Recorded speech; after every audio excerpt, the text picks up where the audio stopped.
Good morning. स्वागत है आप सभी का मेरे इस YouTube channel study with Amit Chahal daily current affair classes. आज है दोस्तों 20 सितंबर 2020 और 20 सितंबर 2020 से बनने वाले डेली करंट अफेयर के क्वेश्चन उनके बारे में आज हम डिस्कस करेंगे। और करंट अफेयर जो क्लास है दोस्तों वो किसी भी एग्ज़ाम के लिए एक मोस्ट इंपॉर्टेंट पार्ट होता है, चाहे वो आपका Delhi police, NTPC, railway group D, set, SSC या यूपीएससी लेवल तक का एग्ज़ाम अगर आप आता है, वहाँ पर अगर करंट अफेयर पूछी जाए तो उस लेवल की करंट अफेयर की क्लास आपको डेडिकेट की जाती है, ठीक है ना। तो आज है 20 सितंबर और आपको जो ये क्लास है उसकी पीडीएफ फाइल भी क्या है प्रोवाइड करवाई जाती है। उसके लिए मैं क्या है आपको डेली डिस्क्रिप्शन बॉक्स के अंदर क्या है कि लिंक सेंड करता हूँ, तो उस लिंक पर जाकर आप क्लिक करके उस ग्रुप को ज्वाइन करो और वहाँ पर आपको डेली क्या है पीडीएफ प्रोवाइड कराई जाएगी। क्लियर है? तो स्टार्ट करते हैं। कल मैंने आपसे क्वेश्चन पूछा था कि जापान की अंतरिक्ष एजेंसी का नाम बताएं। जापान की अंतरिक्ष एजेंसी का नाम बताना था भाई। क्लियर है? तो इसका आंसर है भाई जक्सा। जक्सा क्या है? जापान की अंतरिक्ष एजेंसी का नाम है। जैसे कि भारत की कौन सी है? ISRO, Indian Space Research and Organisation. तो उसी प्रकार जक्सा क्या है? जापान की अंतरिक्ष एजेंसी का नाम है। और नासा अमेरिका की है भाई। क्लियर है? और सीएनएसए है चाइना की अंतरिक्ष एजेंसी का नाम। क्लियर है? उसके बाद बात करेंगे क्वेश्चन हमारा आज का पहला। हाल ही में डेटन साहित्य शांति पुरस्कार को किसने जीता? तो भाई जो डेटन साहित्य शांति पुरस्कार है वो किसने जीता, उसको मतलब किसने अचीव किया है? तो वो किया है मार्गरेट एटवुड। मार्गरेट एटवुड ने इस पुरस्कार को क्या है जीता है, डेटन साहित्य शांति पुरस्कार को। क्लियर है? अब ये मार्गरेट एटवुड कौन है? दरअसल ये भाई कनाडा की हैं। यह कनाडा की एक लेखिका हैं और कविता भी लिखती हैं ये, और निबंध उपन्यास भी लिखती हैं, ठीक है ना। एक ये लेखिका हैं, मशहूर जो लेखिका हैं, ठीक है, मार्गरेट एटवुड। कहाँ की भाई? कनाडा की, ठीक है। और ये क्या है? कविता लिखती हैं, निबंध उपन्यास भी लिखती हैं। क्लियर है? और ये क्या है? एक पर्यावरण एक्टिविस्ट भी हैं भाई, ठीक है ना। पर्यावरण एक्टिविस्ट का मतलब क्या है? जो एनवायरनमेंट है उसके लिए भी काम करती हैं, ठीक है ना। एनवायरनमेंट को कैसे साफ किया जाए, क्लीन एयर कैसी की जाए, ठीक है ना। तो उस फील्ड में भी क्या है ये मतलब कार्यरत हैं। तो एक एक्टिविस्ट का भी रोल निभाती है, पर्यावरण एक्टिविस्ट का। क्लियर है? और इनको क्या है, इन्हें मैन बुकर पुरस्कार भी मिल चुका है भाई, ठीक है ना। मार्गरेट जो एटवुड है इनको मैन बुकर पुरस्कार भी दिया जा चुका है और ये कनाडा की रहने वाली हैं। क्लियर? और इनका एक फेमस नावल है भाई, नॉवल, इनका फेमस नॉवल है जो बहुत बार पूछा गया है एग्जाम में, द हैंडमिड टेल। द हैंडमिड टेल क्या है? इनका प्रसिद्ध एक नावल भी है भाई। क्लियर है? उसके बाद बात करें क्वेश्चन हमारा सेकंड।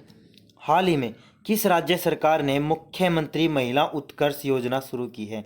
तो भाई जो मुख्यमंत्री महिला उत्कर्ष योजना शुरू की है तो वो किस राज्य ने? वो की है गुजरात राज्य ने।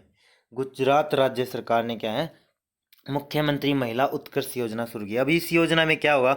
इस योजना में दरअसल भाई एक जॉइंट लाइबिलिटी अर्निंग ग्रुप, एक ग्रुप बनाया जाएगा जॉइंट लाइबिलिटी अर्निंग ग्रुप नाम से। इसमें क्या होगा? इसमें लगभग गुजरात के अंदर 1 लाख महिलाओं का ग्रुप बनाया जाएगा। 1 लाख महिलाओं का ग्रुप बनाया जाएगा जिसमें 50,000 शहरी और 50,000 ग्रामीण लेवल पे। क्लियर है? और उसमें क्या होगा? लोन प्रोवाइड करवाए जाएंगे, यानी ग्रुप लोन। ग्रुप लोन की क्या है कि ये एनजीओ टाइप काम करेगा ग्रुप लोन। और ग्रुप लोन कैसा होगा? वो बिना ब्याज का होगा भाई, ठीक है ना। वो जो ग्रुप लोन कराया जाएगा 50,000 महिलाएं शहरों में, 50,000 पुरुष जो महिलाएं कहाँ हैं? गाँव में। क्लियर है? तो एक ग्रुप लेवल पे काम करेंगे और उनको क्या है लोन प्रोवाइड करवाया जाएगा गुजरात सरकार के द्वारा इस स्कीम के तहत, ठीक है ना। क्लियर है? तो ये स्कीम क्या है? महिलाओं के लिए है गुजरात के अंदर। क्लियर है? अब ये महिलाओं को क्या है 1 लाख महिला मैंने बताया ना, 1 लाख महिलाओं को क्या है लोन प्रोवाइड करवा होगा ग्रामीण और शहरी क्षेत्रों में। क्लियर है? अब गुजरात आया है, गुजरात के बारे में बात करें तो भाई गुजरात बीते दिनों चर्चा में क्यों था भाई? एक इंडेक्स आया था स्टेटस स्टार्टअप रैंकिंग, एक रैंकिंग जारी हुई स्टेटस स्टार्टअप रैंकिंग। उसमें गुजरात क्या है पहले स्थान पे था भाई। स्टेट स्टार्टअप रैंकिंग जारी हुई जिसमें सर्वोच्च जो टॉप पे जो भारत का स्टेट कौन सा था? गुजरात था भाई। क्लियर है? उसके बाद बात करें नीति आयोग ने एक रिपोर्ट जारी करी थी, कौन सी भाई? Export prepaid index. Export prepaid index, उसमें भी क्या है गुजरात टॉप पे था।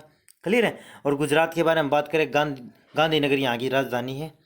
विजय रूपाणी जी यहाँ के चीफ मिनिस्टर हैं, आचार्य देवव्रत यहाँ के राज्यपाल हैं, और यहीं पे क्या है, गिर राष्ट्रीय उद्यान और नल सरोवर पक्षी अभ्यारण्य यहीं पे है गुजरात के अंदर। क्लियर है। और गुजरात क्या है, भारत की सबसे लंबी तटीय सीमा वाला राज्य है भाई, ठीक है ना। समुद्र के साथ सबसे लंबी तटीय सीमा किस राज्य की है, गुजरात राज्य की। क्लियर है, याद रखना। उसके बाद बात करेंगे क्वेश्चन हमारा, हाल ही में ब्रिक्स देशों के राष्ट्रीय सुरक्षा सलाहकारों की कौन सी बैठक आयोजित की गई। तो भाई जो ब्रिक्स जो है उनके देशों की राष्ट्रीय सुरक्षा सलाहकार जो है उनकी जो मीटिंग हुई है, और कौन से नंबर की मीटिंग हुई है, वो अभी 10वें नंबर की, 10th नंबर की जो मीटिंग हुई है ब्रिक्स जो देश हैं उनके राष्ट्रीय सुरक्षा सलाहकारों की। क्लियर है। और इसकी मेज़बानी की बात करें तो किसने की है, रूस ने। अब बात करें, देखो कोरोना वायरस चला हुआ है, और कोरोना वायरस चला हुआ है उसके कारण क्या है, ये जो जितनी भी मीटिंग है, सेमिनार है, समिट है, वो क्या है, वर्चुअली हो रहे हैं। क्लियर है, यानी वीडियो कॉन्फ्रेंसिंग के जरिए क्या है, ये मीटिंग हो रही है सभी। क्लियर है। अब बात करें भारत में, एक भारत को रिप्रेजेंट किसने किया, तो भारत के जो राष्ट्रीय सुरक्षा सलाहकार हैं अजीत डोभाल, बहुत बार एग्जाम में भी पूछा भाई अभी हाल में, ठीक है ना। तो अजीत डोभाल जो राष्ट्रीय सुरक्षा सलाहकार हैं उन्होंने भारत को रिप्रेजेंट किया। अब आया ब्रिक्स, तो ब्रिक्स के बारे में बात करेंगे। ब्रिक्स की फुल फॉर्म होती है Brazil, Russia, India, China and South Africa. Clear. Brazil, Russia, India, China and South Africa. Clear है। अब इसकी स्थापना हुई थी 2006 के अंदर, ध्यान से सुनना। जो ब्रिक्स है इसकी स्थापना कब हुई, 2006 के अंदर। और जब इस स्थापना हुई तो ये इसका नाम था ब्रिक। क्या था, ब्रिक। क्लियर है। इसमें केवल 4 ही देश शामिल थे, ब्राज़ील, रशिया, इंडिया और चाइना। क्लियर, 2006 में। परंतु 2009 में इसकी पहली बैठक हुई रूस, मॉस्को के अंदर। देखो स्थापना तो कब हुई, 2006 के अंदर, परंतु जो इसकी पहली जो मीटिंग हेल्ड कब हुई, 2009 के अंदर, रूस, मॉस्को के अंदर, मॉस्को रूस के अंदर। क्लियर है, ठीक है ना। अब बात करें 2010 में क्या हुआ, 2010 के अंदर एक और देश शामिल कर लिया, साउथ अफ्रीका, तो इसका नाम हो गया ब्रिक्स। तो अभी क्या बोला जाता है, ब्रिक्स। तो Brazil, Russia, India, China and South Africa, इन 5 देशों का ये समूह है सुरक्षा से रिलेटेड, ठीक है ना। और इसकी जो ये मीटिंग हुई है, 10वीं जो मीटिंग हुई है राष्ट्रीय सुरक्षा सलाहकारों की, उसका आयोजन कहाँ पर है, रशिया के अंदर। अब देखो रूस जो मेज़बानी कर रहा है, क्लियर ना, रूस क्या कर रहा है, मेज़बानी कर रहा है इस टाइम पे, ठीक है ना। और जितने भी जो ब्रिक्स के जो समिट होंगे, जो वो मुख्य मतलब प्राइम मिनिस्टर के, राष्ट्रपति के, सुरक्षा सलाहकार हो गए, रक्षा मंत्री हो गए, तो सभी क्या होंगे, रूस में होंगे। और जो नेक्स्ट 2021 में जो समिट होंगे वो कहाँ पर होंगे भाई, भारत के अंदर होगा, ब्रिक्स के जितने भी सम्मेलन होंगे। क्लियर है। अब 2006 में स्थापना, हेडक्वार्टर शंघाई चाइना के अंदर, और हेड हैं मार्कस प्राडो ट्रोइजो। क्लियर है, ये इसके हेड हैं करंट टाइम में, किसके पे, ब्रिक्स के। उसके बाद बात करेंगे क्वेश्चन हमारा, अंतर्राष्ट्रीय टेनिस महासंघ ITF ने फेड कप का नाम बदलकर क्या रखा है। तो जो अंतर्राष्ट्रीय टेनिस महासंघ है उसने क्या, एक फेड कप है उसका नाम बदल के क्या कर दिया है, उन्होंने रख दिया है बिली जिन किंग अप, बिली जिन किंग कप, कप कर लेना भाई इसको, ठीक है ना। बिली जिन किंग कप क्या है, ये नाम रख दिया है किसका भी, फेड कप का नाम बदल के। किसने, ITF ने, इंटरनेशनल टेनिस फेडरेशन, अंतर्राष्ट्रीय टेनिस महासंघ। क्लियर है। अब बात करें, ये जो बिली जिन किंग जो कप है, ये बिली जिन किंग एक महिला है भाई, ठीक है, एक महिला खिलाड़ी है, टेनिस की महान खिलाड़ी बोली गई है, जो कि अमेरिका की है। और इन्हीं के नाम पे क्या है अभी इस कप का नाम रखा गया है, ठीक है ना। एक महान खिलाड़ी हुई है बिली जिन किंग, जो कि अमेरिका की हैं, जो टेनिस की महान खिलाड़ी हैं, और इन्हीं के नाम पे अभी ये फेड कप का नाम बदल कर रख दिया है। क्लियर है। अब ये महिलाओं का भाई बहुत बड़ा एक टूर्नामेंट होता है भाई, जो फेड कप है ना, हर साल जो टेनिस टूर्नामेंट होता है महिलाओं का, बहुत बड़ा टेनिस टूर्नामेंट होता है। क्लियर। अब इंटरनेशनल टेनिस फेडरेशन आया तो इसकी स्थापना हुई भाई 1 मार्च 1913 के अंदर, लंदन इंग्लैंड के अंदर हेडक्वार्टर है। और डेविड हैगर्टी क्या है, करंट टाइम में हेड हैं भाई किसके, ITF के, इंटरनेशनल टेनिस फेडरेशन के। क्लियर भाई। और टेनिस से रिलेटेड मैं बताऊं, टेनिस के 4 बहुत बड़े क्या होते हैं, वो होते हुए ओपन जो खिताब होते हैं, जैसे कि US ओपन खिताब होता है, ग्रैंड स्लैम होते हैं, US ओपन और ऑस्ट्रेलियन ओपन। सीरीज में अगर बात करें तो सबसे पहले होता है ऑस्ट्रेलियन ओपन, उसके बाद होता है फ्रेंच ओपन, उसके बाद विंबलडन ओपन, और उसके बाद US ओपन। और मैंने बताया था विंबलडन, बल कब लगेगा, जब घास के मैदान, यानी विंबलडन ओपन कहाँ पे खेला जाता है, घास के मैदानों पे। क्लियर है। और फ्रेंच ओपन एकमात्र ऐसा जो खिताब है, एक मात्र ऐसा टेनिस का टूर्नामेंट है जो कि क्ले कोर्ट यानी मिट्टी के मैदान पर खेला जाता है, फ्रेंच ओपन। और जो ऑस्ट्रेलियन ओपन और यूएस ओपन है वो क्या है, हार्ड मैट पे खेले जाते हैं। क्लियर है। उसके बाद बात करेंगे, हाल ही में केंद्र सरकार ने रक्षा क्षेत्र में एफडीआई की सीमा को कितने प्रतिशत बढ़ाया है। तो जो फॉरेन डायरेक्ट इन्वेस्टमेंट है उसको बढ़ा दिया, उसकी जो सीमा है उसको बढ़ा दिया है केंद्र सरकार ने। कितना बढ़ाया भाई, 74% कर दिया भाई। क्लियर है, कितना कर दिया है, 74% बढ़ा दिया है। पहले कितना था, 49%। यानी समझना इसको, फॉरेन डायरेक्ट इन्वेस्टमेंट। अगर भारत में कोई भी विदेशी जो कंपनी है जो डायरेक्ट यहाँ पे क्या है आके क्या व्यापार करना चाह रही है, अपनी कुछ मतलब कंपनी वगैरह वगैरह लगाना चाह रही है, तो उसमें क्या था, पहले एक क्राइटेरिया तय किया गया था भाई 49% तक तो आप क्या है डायरेक्ट फॉरेन डायरेक्ट इन्वेस्टमेंट कर सकते हो। परंतु 49% के बाद अगर 49% से ज़्यादा अगर आपने मतलब इन्वेस्टमेंट करना है भारत के अंदर, तो आपको क्या है सरकार की वो लेनी पड़ेगी, मंजूरी लेनी पड़ेगी। क्लियर है। अब क्या किया है, 74% कर दिया, 49% से बढ़ा गए। क्लियर ना। अब ये बढ़ाया क्यों है, दरअसल भारत को आत्मनिर्भर भारत बनाने के लिए, आत्मनिर्भर भारत बनाने के लिए क्या है इसको बढ़ाया गया।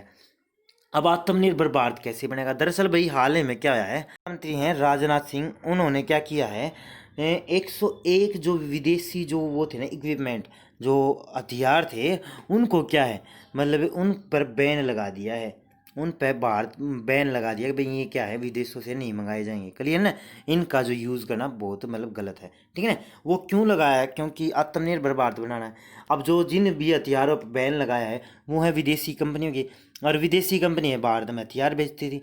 अब भारत क्या चाहता है कि भाई अगर आपने मतलब भारत में ये हथियार बेचने हैं ना, तो भारत के अंदर आओ और भारत के अंदर इन हथियारों की कंपनी लगाओ और फिर बेचो भाई। क्लियर ना। उससे क्या होगा, सरकार को फायदा होगा भाई, टैक्स मिलेगा। क्लियर ना। जो कंपनियाँ आएंगी, विदेशी कंपनियाँ आएंगी, तो उसके तहत क्या है भारत को टैक्स मिलेगा, जिसके कारण भारत की जीडीपी बढ़ेगी। और भारत के अंदर अगर आकर वो मतलब कंपनियाँ लगाएं तो भारत के ही लोगों को रोज़गार भी मिलेगा। क्लियर ना। तो ये जो आत्मनिर्भर भारत की प्लानिंग के तहत क्या है 74% बढ़ा दिया है। 74% तक आओ, आप क्या है डायरेक्ट इन्वेस्ट कर सकते हो भारत के अंदर। क्लियर है ना। तो इसको क्या है 74% कर दिया बढ़ा के, ताकि जो कंपनी को क्या है एक मौका मिले कि भाई डायरेक्ट आए। क्लियर है। तो ये कुछ स्कीम्स रहती हैं भाई। उसके बाद बात करें, क्वेश्चन हमारा, हाल ही में किस देश को संयुक्त राष्ट्र आर्थिक एवं सामाजिक परिषद द्वारा सदस्य के रूप में चुना है। क्लियर है। क्वेश्चन है कि भाई जो ऐसा कौन कौन सा देश है जिसको संयुक्त राष्ट्र आर्थिक एवं सामाजिक परिषद ने अपने यहाँ पे चुना है सदस्य के रूप में, तो उसको चुना है भारत को। भारत को क्या है 4 साल के लिए, भाई ध्यान रखना 4 साल के लिए क्या है भारत को क्या है संयुक्त राष्ट्र आर्थिक एवं सामाजिक परिषद द्वारा चुन लिया गया है। ठीक है ना। अब ये जो संयुक्त राष्ट्र जो क्या है United economics and social council है, इसमें भारत को 4 वर्षों के लिए चुना गया है। अब इसमें क्या होता है, दरअसल जो इकोनॉमिक तौर पे, सोशली तौर पे मतलब कैसे मतलब काम किया जाए मतलब कंट्री लेवल पे, तो उसमें क्या है मतलब रुझान बढ़ेंगे। ठीक है ना। एक तरह से मतलब एक प्रमोशन मिलेगा, एक राय मिलेगी। ठीक है ना, यूनाइटेड लेवल की भाई कैसे आप यहाँ पे इकोनॉमिकल और सोशली तरीके से क्या है सुधार कर सकते हो। ठीक है ना। तो इसके तहत क्या जोड़ दिया गया। अब United economics and social council आया है, तो इसके बारे में बात कर लेते हैं। 1945 के अंदर स्थापना हुई भाई, न्यूयॉर्क सिटी के अंदर हेडक्वार्टर है, और मोना जूल क्या है करंट टाइम में हेड है भाई किसके, United economics and social council के। क्लियर है। उसके बाद बात करेंगे, हाल ही में अमेरिका ने किन चाइनीज ऐप पर बैन लगा दिया। मोस्ट इंपोर्टेंट क्वेश्चन है भाई, अगर भाई अमेरिका ने बैन लगा दिया चाइनीज ऐप पे, तो किन किन चाइनीज ऐप पे बैन लगाया है, वो लगाया भाई उपरोक्त दोनों यानी टिकटॉक और वीचैट, इन दोनों चाइनीज ऐप पर बैन लगा दिया है अमेरिका ने। क्लियर है। अब बात करें जो ये टिकटॉक और वीचैट है, जैसे कि भारत में तो पहले ही लगा रखा है, ठीक है ना, सभी चाइनीज ऐपों पे। क्लियर है। तो अमेरिका की कंडीशन क्या थी, अमेरिका ने कंडीशन डाली भाई जो टिकटॉक कंपनी है ना, उसको बोला कि भाई जो क्या करो आप अमेरिका को बेच दो अपनी कंपनी को, पूरी जो कंपनी है टिकटॉक का जो जितना भी कारोबार है उसको क्या अमेरिका की कंपनी को बेच दो। ठीक है ना, और अमेरिका की कंपनी खरीदने को तैयार भी है भाई। क्लियर है। परंतु टिकटॉक ने क्या किया, अमेरिका को कंपनी ना बेच के अमेरिका की एक कंपनी है ओरेकल, मैंने बताया था क्वेश्चन में, ओरेकल एक कंपनी है, उसके साथ क्या कर ली भाई, साझेदारी कर ली। परंतु अमेरिका ने तो क्या कंडीशन डाली थी भाई, पूरी जो कंपनी को बेच दो आप, ठीक है, मतलब समझौते से काम नहीं चलेगा। तो ओरेकल कंपनी के साथ जो समझौता किया था उसको भी ना मानते हुए अमेरिका ने क्या किया अब, और बताया था अमेरिका ने क्राइटेरिया रखा था कि भाई आप 15 सितंबर तक, ठीक है ना, 15 सितंबर तक क्या करो आप, मतलब टिकटॉक को हमारी कब देश की कंपनी तक बेच दो, नहीं तो हम क्या कर देंगे, टिकटॉक को बैन कर देंगे। क्लियर है। और अब क्या किया है, टिकटॉक और वीचैट को बैन कर दिया, जो चाइनीज़ कंपनियां हैं, ठीक है ना, उनको अमेरिका के अंदर। क्लियर है। और अब जो टिकटॉक को, दरअसल ये वीचैट तो क्या है, 20 सितंबर यानी आज से ही क्या इसको बैन कर दिया जाएगा अमेरिका के अंदर। क्लियर है। परंतु टिकटॉक के लिए, टिकटॉक के जो यूजर्स हैं उनको थोड़ी राहत दी गई है, वो उनके लिए क्या है, 12 नवंबर को इस ऐप को बंद कर दिया जाएगा परमानेंटली, ठीक है ना, अमेरिका के अंदर। क्लियर है भाई। तो याद रखना आपने, टिकटॉक की ये पेरेंट कंपनी है बाईडांस, और टिकटॉक कंपनी कहाँ की है, चाइना की है भाई। क्लियर है। और वी चैट क्या है, ये प्लेटफॉर्म है, मतलब बात करने का, चैट करने का, ठीक है ना, ये भी चाइनीज़ कंपनी है। उसके बाद अब बात करें, दरअसल इन्होंने मतलब क्या है, जो अमेरिका है, इन्होंने बैन इसलिए लगा है, अब परमानेंटली बैन इसलिए लगा है क्योंकि जो डाटा चोरी हो रहा है, जैसे कि भारत से इंस्पायर हो गए, भारत का जो बहुत सारा डाटा जो चोरी हो रहा था, ताकि अमेरिका बोले कि भाई कहीं डाटा ना चोरी हो जाए, तो आप क्या है, या तो हमको बेच दो कंपनियाँ, ठीक है ना, या फिर आपकी कंपनी को बैन कराया जाएगा। उसके बाद बात करेंगे, हाल ही में आईएफसी ने किस देश को 3 लाख करोड़ रुपए देने की घोषणा की है। तो आईएफसी ने जो 3 लाख करोड़ रुपए देगा, ठीक है ना, तो उसकी घोषणा की है आईएफसी ने। तो किसे देगा, वो देगा भाई हमारे देश भारत को, ठीक है ना, ये ऋण के तौर पे दिया जाएगा भाई, ये ब्याज ले, मतलब वो ले रहे हैं हम ऋण, ठीक है ना। क्लियर है। ऋण पे जो इंटरेस्ट भी होता है हर तरीके से। क्लियर है। और भारत क्या है, तरह तरह के ऋण भी ले रहा है, पता नहीं भाई कैसी सरकार है, मतलब कर्जा भी डाल दिया, देश का विकास भी नहीं हो रहा। क्लियर है। तो दोहरी मतलब मार झेलनी पड़ रही है भाई देश के निवासियों को। क्लियर है। आने वाले टाइम में इन सभी का पता लगेगा, अबे सरकार ने कितना क्या कुछ कराया, अबे कितने घोटाले हुए उसके बाद में, जब मतलब इन घोटालों का पता कब लगता है, जब भी सरकार चेंज होती है। क्लियर है। तो जैसे कि पीएम केयर फंड था भाई, जो कोरोना वायरस के दौरान पीएम केयर फंड बनाया, उसमें क्या था, उसको क्या आरटीआई के दायरे से हटा दिया गया। क्लियर ना भाई, आप इसका क्या है ब्यौरा नहीं ले सकते भाई, ये क्या है, जो राष्ट्रीय सुरक्षा के खिलाफ है, ठीक है ना। जबकि क्या है, आरटीआई एक राइट टू इन्फॉर्मेशन क्या है, एक ऐसा अधिकार है जिससे क्या आप गवर्नमेंट से रिलेटेड जितनी भी चीज़ें उनका आप जानकारी ले सकते हो। क्लियर। तो भारत को क्या है, 3 लाख करोड़ रुपए का आईएफसी क्या है, घोषणा करी है इन्होंने देने की। ठीक है। अब ये आईएफसी आया, तो आईएफसी के बारे में बात करेंगे। आईएफसी क्या होता है, international finance corporation. International finance corporation world bank की ये एक शाखा है, विश्व बैंक की एक पेरेंट कंपनी है भाई ये, ठीक है ना। विश्व बैंक क्या है, इसका पेरेंट है भाई, उसी से निकली है IFC, international finance corporation. Establishment 20 जुलाई 1956, वाशिंगटन डीसी के अंदर हेडक्वार्टर है। और फिलिप ली होरेनो, फिलिप ली होर्नो क्या इसके हेड हैं भाई आईएफसी के। क्लियर है। और विश्व बैंक इसका क्या है, वर्ल्ड बैंक जो क्या है इसका पेरेंट है, ठीक है ना, उसी से निकली है आईएफसी। तो इन्होंने क्या है, 3 लाख करोड़ रुपए देने की घोषणा की है भारत को। क्लियर है। उसके बाद बात करेंगे, हाल ही में यूएन की एसडीजी के 2020 क्लास ऑफ 17 यंग लीडर्स के इस सूची में मतलब जो ये सूची जारी की है, कौन सी भाई, यूएन के द्वारा एसडीजी की 2020 क्लास ऑफ 17 यंग लीडर्स की जो सूची जारी की है, तो उसमें क्या है, किस भारतीय को चुना गया है, तो ये क्वेश्चन है, ठीक है ना, ये कुछ मिसप्रिंट हो गया भाई। तो किस भारतीय को चुना गया है, वो चुना गया है उदित सिंघल को भाई। उदित सिंघल को क्या है, मतलब जो क्या है चुना गया है यूएन के द्वारा एसडीजी की जो 2020 class of 17 young leaders world level पे, ठीक है ना, उनके बारे में चुना गया, तो उदित सिंघल को। अब ये उदित सिंघल क्या है भाई, दिल्ली के अंदर इनकी एक कंपनी है भाई, ग्लास टू सैंड कंपनी है भाई। ग्लास टू सैंड कंपनी, इसका काम क्या है, दिल्ली के अंदर जितने भी मतलब जो कूड़ा कचरा हो जाता बन जाता है, किसका भाई, ग्लास का, जो जितना भी ग्लास है उसी कूड़े कचरे को क्या क्या करेंगे, सैंड, रेत में बदल देंगे, बिल्कुल बारीकी से रेत बना देंगे। क्लियर ना। तो ये इनकी कंपनी है। क्लियर है। तो इस कंपनी ये जो बहुत अच्छा काम करी दिल्ली के अंदर, ये पोल्यूशन नहीं फैलने दे रही, ठीक है ना, जो ग्लास को क्या है रेत के अंदर कन्वर्ट कर रही है। तो इतना ही हमने जानकारी होनी चाहिए। तो उदित सिंघल को क्या है शामिल किया है टॉप 17 यंग लीडर्स की सूची में यूएन के द्वारा। क्लियर है। उसके बाद बात करेंगे, हाल ही में किस देश ने रानी एलिजाबेथ द्वितीय को मोनार्क पद से हटाने की घोषणा की है। तो भाई जो किस देश ने क्या है, जो रानी एलिजाबेथ थी उसको जो द्वितीय थी उनको मोनार्क के पद से, जो राजा था उनके पद से क्या है, रानी के पद से हटा दिया गया, हटाने की घोषणा कर दी है। तो किसने की है, वो की है भाई बारबाडोस। बारबाडोस ने क्या है, घोषणा की भाई अब हम क्या है आपको मोनार्क पद के से क्या है हटाने की घोषणा करते हैं, क्योंकि हम अपना एक अलग से जो सुप्रीम जो पद क्या बनाएंगे, करिए ना। क्योंकि बात करें, देखो मोनार्क पद के बारे में बात करते हैं। हमें पता है भाई जो ब्रिटिश जो हुकूमत थी, उन्होंने क्या है ऑलमोस्ट बहुत सारे पूरे वर्ल्ड के लेवल पे बहुत सारे देशों पे क्या किया है, राज किया है।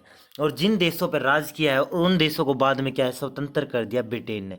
पर तो स्वतंत्र कर दिया, उसके बाद क्या हुआ, उन्होंने एक ग्रुप बनाया जिसका नाम है भाई राष्ट्रमंडल देश, जिसे हम कॉमनवेल्थ देश के नाम से भी जानते हैं, ठीक है ना। राष्ट्रमंडल देशों के नाम से एक ग्रुप बनाया, और उस ग्रुप का जो हेड था ना, और उस ग्रुप का हेड कौन होगा भाई, ये बोला गया कि वो होगा भाई रानी, जो रानी होगी जो यूके की, ब्रिटेन की, वही क्या होगी उन देशों की हेड होगी भाई। क्लियर है ना, क्लियर है, राष्ट्रमंडल देशों की। अब जो राष्ट्रमंडल देश थे बहुत सारे जो स्वतंत्र हो चुके थे, परंतु उसकी हेड क्या थी, मोनार्क थी, ठीक है ना, एलिज रानी थी। तो परंतु उन्होंने क्या किया, टाइम टू टाइम अपग्रेड किया और अपने देश में जैसे कि अलग से कॉन्स्टिट्यूशन बनाया, और कॉन्स्टिट्यूशन में क्या है अपने ही देश के लोगों की क्या है सर्वोपरि बताया। जैसे कि भारत है, भारत में राष्ट्रपति का क्या है सर्वोच्च पद है, क्लियर ना। तो बारबाडोस ने क्या किया है, अब भाई हम आपको रिस्पेक्टली तरीके से क्या है मोनार्क के पद से हटा देंगे रानी एलिजाबेथ द्वितीय को, क्लियर है। अब बारबाडोस आया है तो साउथ अमेरिका, दक्षिणी अमेरिका कॉन्टिनेंट में पड़ता है बारबाडोस, क्लियर है। अब बात करें ब्रिज टाउन यहाँ की क्या है राजधानी है बारबाडोस की, ठीक है। और बारबाडियन डॉलर क्या यहाँ की करेंसी है, और मियाँ मोटली यहाँ की क्या है प्रधानमंत्री है। तो समझ में आ गया भाई, कॉमनवेल्थ जो देश हैं, क्लियर ना। कॉमनवेल्थ देश कौन है भाई, जिन देशों पे कभी ना कभी क्या है ब्रिटेन का की हुकूमत रही थी, जैसे कि भारत भी है उसमें। और अब फिलहाल में अगर बात करें मोनार्क पद कौन कौन से देशों में, तो बहुत सारे, जैसे कि न्यूजीलैंड हो गया, कनाडा हो गया, बारबाडोस था, क्लियर है, यूके हो गया। तो ऐसे देशों पे क्या है आज भी क्या है रानी का हुकूमत चलती है, रानी का पद क्या है सर्वोच्च माना गया है, क्लियर है। उसके बाद बात करें, क्वेश्चन फॉर यू, सऊदी अरब की राजधानी कौन सी है। तो आपने जवाब देना है, 4 ऑप्शन आपको दिए गए हैं, तो इस क्वेश्चन का आपने जवाब देना है कमेंट सेक्शन के अंदर, क्लियर है। तो ये थी भैया आज की वीडियो। तो कैसी लगी आपको वीडियो, अगर आपको वीडियो मतलब इम्पोर्टेंट लगी है, अगर आपके इस वीडियो से कुछ ना कुछ मतलब क्या है एक नॉलेज जो क्या है गेन हुई है, जुड़ी है, तो आपने क्या करना है, लाइक करना है और अपने दोस्तों के साथ शेयर करना भाई, ठीक है ना। उससे क्या है मेरा मोटिवेशन बढ़ता है और मैं और ज़्यादा कंटेंट, अच्छा कंटेंट लेके आऊँगा आपके लिए, करिए ना। तो आप शेयर किया करो, और अगर आप चैनल पर नए आए तो चैनल को सब्सक्राइब कर लें और बेल आइकन को प्रेस कर लें भाई। और PDF आपको क्या है डिस्क्रिप्शन बॉक्स में मिलेगी, और डिस्क्रिप्शन बॉक्स के अंदर क्या है आपको एक लिंक दिया जाएगा, वहाँ पर जाकर लिंक को ज्वाइन करो, ग्रुप मिलेगा आपको, ज्वाइन करो, और वहाँ पर आपको डेली PDF प्रोवाइड करवाई जाएगी, ठीक है दोस्तों। तो thanks to watch, thank you.